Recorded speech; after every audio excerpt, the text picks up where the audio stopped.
Hello, hello, hello. This is Cyborg. And Bumblebee. And I have no idea what we're doing. We are going to be talking about Batman issue number 3. Still don't know. But I'm going to be here for support. Stop it.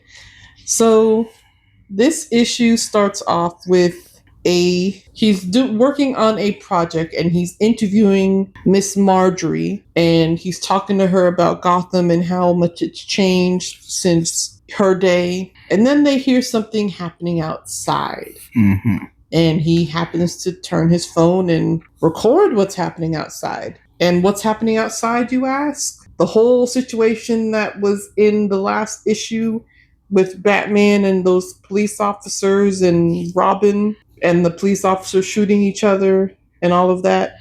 Right. And I believe that he videotaped, or he has evidence and videotaped Vandal Savage planting a batarang on the officer. Oh no, bro. Which, Vandal Savage was toting or trying to say that Batman killed a police officer, even though he didn't. I was just going to say he did not do that. No. So, that's very interesting.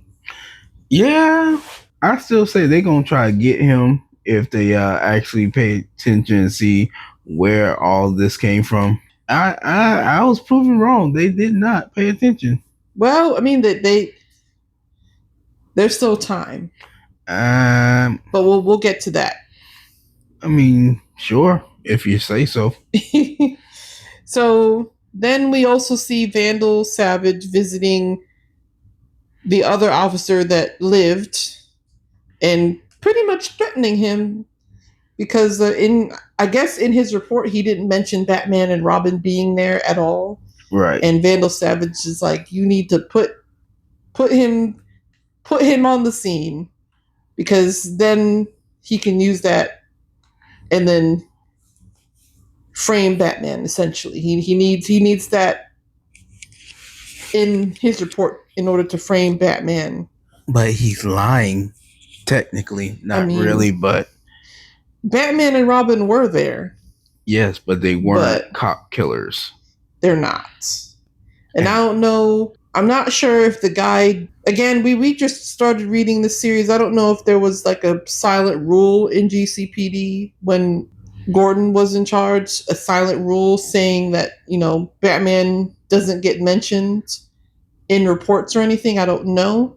I mean, I'm thinking that or he knows-ish about the fact that Vandal Savage is trying to frame Batman, so he specifically left it out as a way to combat that or attempt to combat that.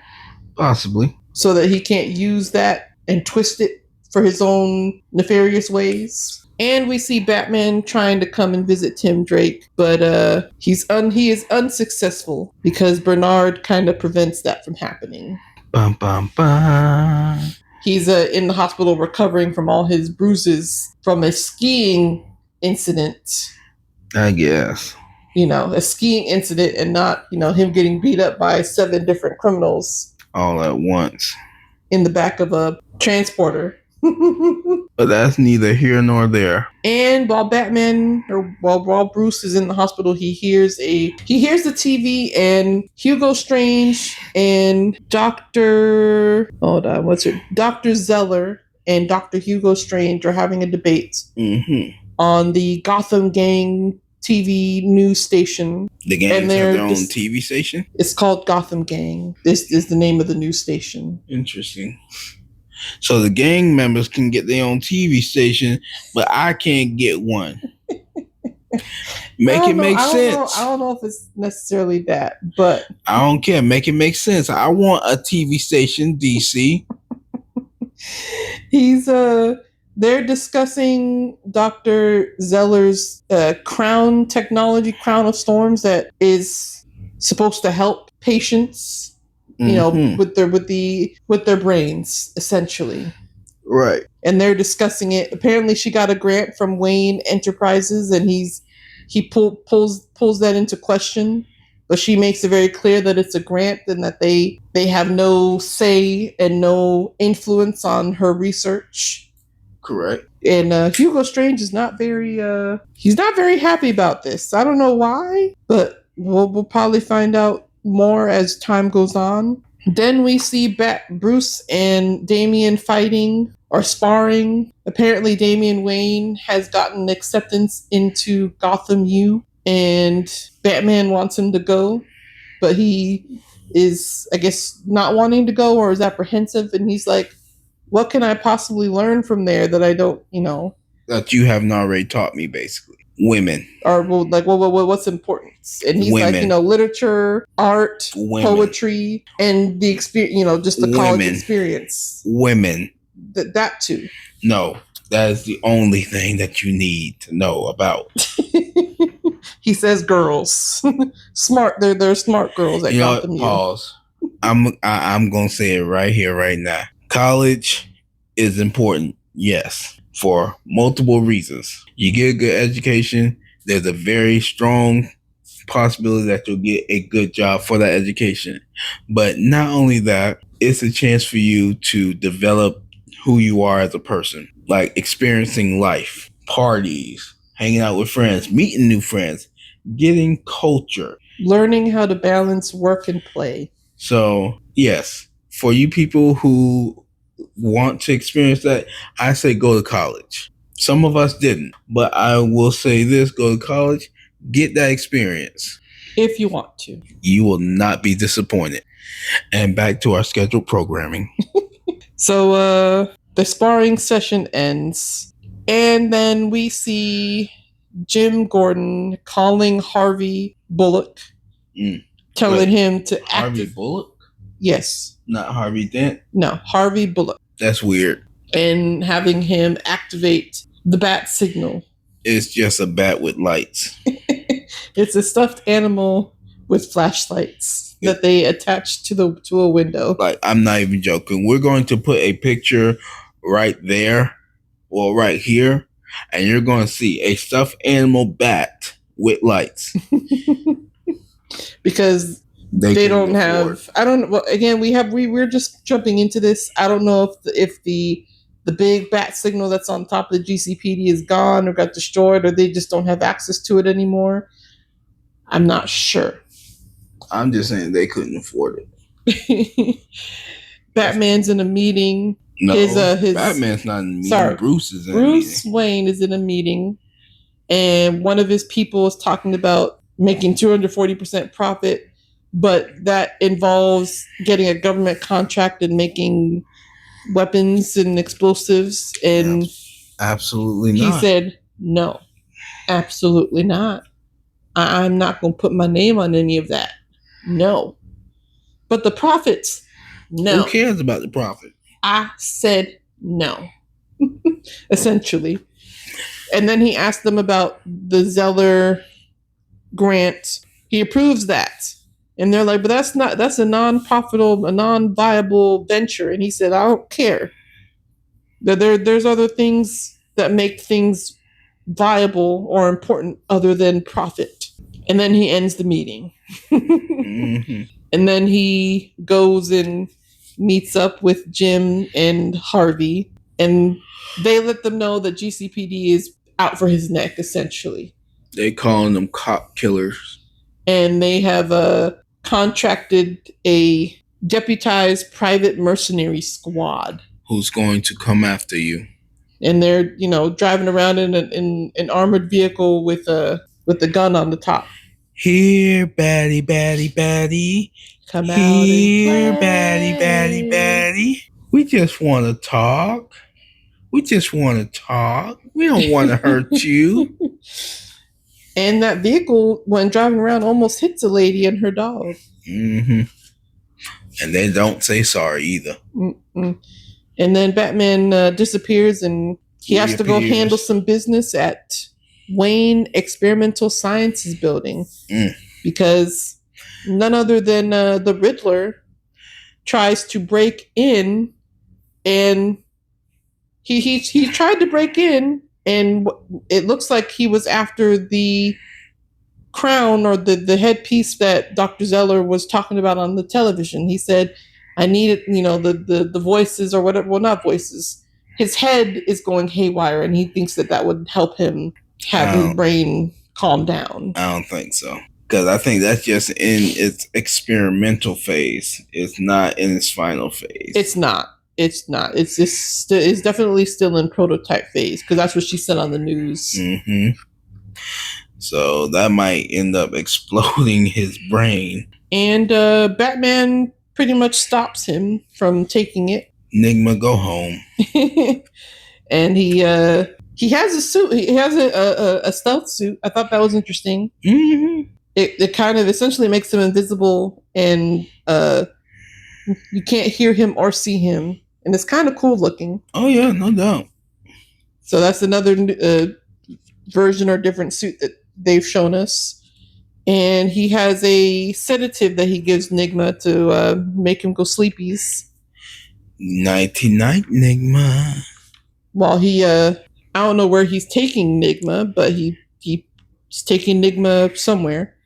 And before that, Arkham, the little boy that filmed the little situation outside goes to his landlord, who apparently is someone that works for the newspaper.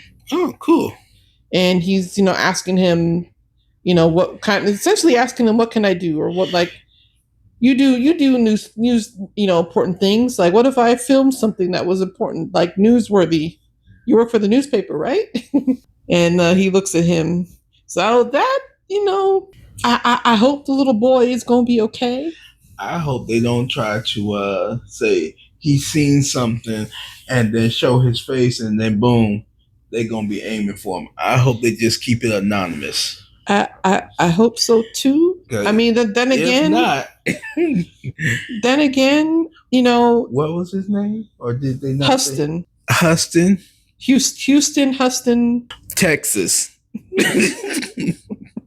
If you are not safe, I need you to blink twice.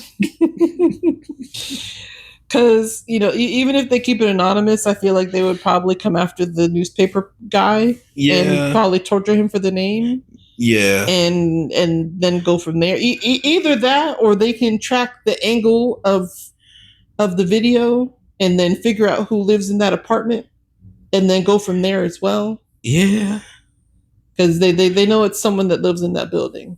And that's going to be bad. Because they can put two and two together. They can see the angle of where the video is coming from. They'll probably figure out that, the newspaper guy owns this building. And then it goes downhill from there. So it's someone in this building. That's for sure. And then, Batman is taking Nigma somewhere, and Nigma gives him a riddle. Batman is trying to ask him, like, who put you up to this? What's going on? Did Hugo Strange put you up to this? What's going on? He said, no, what? No. And then he kind of does like a half riddle before falling back asleep. But hologram Alfred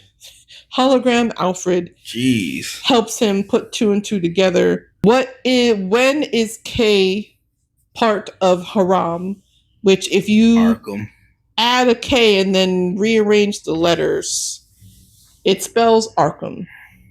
And that's where Batman's heading. I don't know if that's a good idea or a bad idea. Because doesn't Joker run Arkham every now and then when he's in there? I don't know. And Alfred is like, maybe Riddler's trying to tell us that Dr. Zeller is using the helmet, the crown, on her patients in Arkham. Oh. So I don't know. Making them crazy. Well. Yeah, no, that makes sense. It's still in prototype phase. Yeah, but what if it's not in prototype phase and they just showed us the prototype? Also true. It would make sense. But I also want to believe that if she is using it on her patients, it's helping them. Or Come on, say it. Or otherwise, maybe she's making them worse. Mm-hmm. But whatever she was doing with Killer Croc, was it Killer Croc? Yeah. Well, whatever she was doing with Killer Croc seemed to be helping. Or because seeing is not always believing. I mean, he's kind of in a childlike state, but he's, it is helping him to an extent. Somewhat. But I guess the full extent of her treatment is still yet to be determined to an extent. I'm just saying there's a possibility that she's making it worse for all of them. And in her brain, because this is something that I've had to realize, certain people think that what they're doing is the right thing in the best case scenario for the situation. So they think they're doing good. Mm-hmm. When in actuality, they're hurting the problem more. Well, I guess we'll have to wait and see. So as we continue to read this series. Yeah. So you guys pick it up at your local comic book store.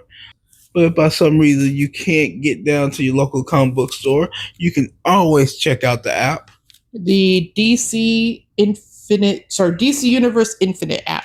Where you can read it with your mother, your father, your sister, your brother, on a plane, on a train, anywhere at any time. We love you guys. Happy Thanksgiving. And as always, peace.